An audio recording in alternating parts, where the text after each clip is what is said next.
So for Vorons, their rails are always in front of that rod. Yes. Right. I mean, in front of that extrusion. So Yes. why don't you just make something just like rod rig, make something that's like sitting on the, like make the extrusion make the rail sit on the extrusion. Okay.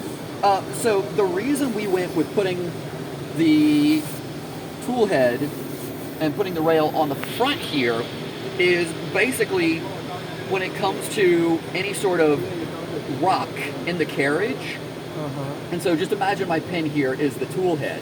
When you do it like that, you have a much smaller amount of angular momentum that can happen when that rocks like this, as opposed to if you do it like that, it can actually rock more from the top as opposed to the front. But like what people say is that Voron 2 has they move like this instead of like that because they were. I've never seen that personally. I'm not saying it doesn't happen, but I've never seen a tool head that is, when the belts are tensioned properly, rocking or wobbling in any sort of way other than any sort of potential angular offset from the rail here versus the rail there. And also part of this is from before there were direct nozzle probing solutions. If this extrusion here wasn't perfectly straight, you'd actually see more angular deflection in the probe and whatnot. But so the probe versus the nozzle tip itself in terms of angular offset, as opposed to mounting the tool head there. So at the end of the day, it is splitting hairs a little bit. And both ways work. I mean, you can put the rail here, you can put the rail here, you can put the rail here, you can put the rail here. I mean, if you look at the original 2.4 design, I'm sorry, the 2.2, it actually has two rails, one here and one here. I don't know if there's a 2.2. I thought there's I know there's 2.0, but I don't know. So there's 2.0, which was never officially released. Then there was 2.1, which had a rail here and a rail here. Then there was 2.2 that had a rail here and a rail here. And then there was 2.4, which originally had a rail here and a rail here, and then got changed with a 2.4 R1 to just a single MGN12 on the front. Okay. Wait, speaking of belt tensioning, you just said belt tensioning. So, you know that Vorons, they couldn't, like, people just complain that you couldn't really tension the belt too much, or else you'll need a, like a bearing over here. Yes, right? So, potentially you would need to use double shearing. However, what I will say is, if you are running high enough tension to need double shearing, you're needing different stepper motors other than the bill of material spec ones, and two, you're running tensions potentially in excess of what Gates recommends for the belts themselves. So this is actually designed at the maximum capabilities of the Gates belt. So if you are using normal Gates belts, so GT2, not high temperature, you basically are, you can get to the maximum tension spec with Gates there. Now, if you move to 2mm pitch GT3 low stretch belts, those can run higher tensions. And in that case, you might benefit from long shaft stepper motors and using double shear with a bearing support at the top.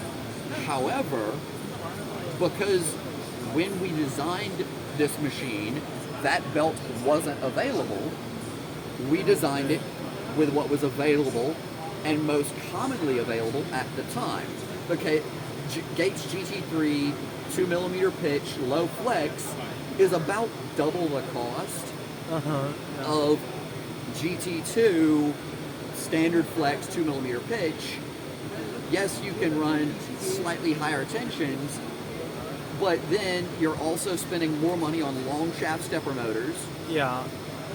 And what are you gaining?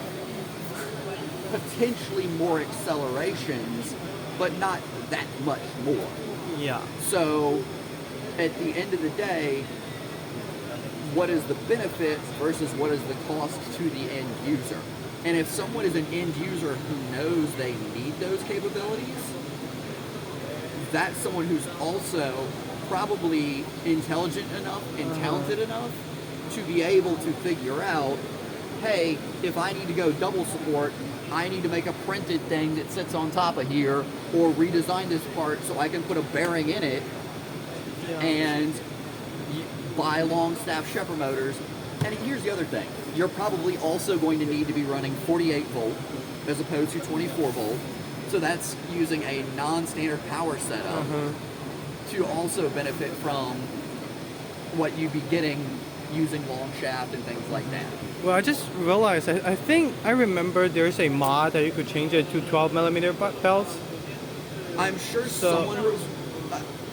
actually, I've never seen 12 millimeter. I have seen a mod where someone uses 9 millimeter versus 6 millimeter here. And usually, like, spec is 9 millimeter belt for Z.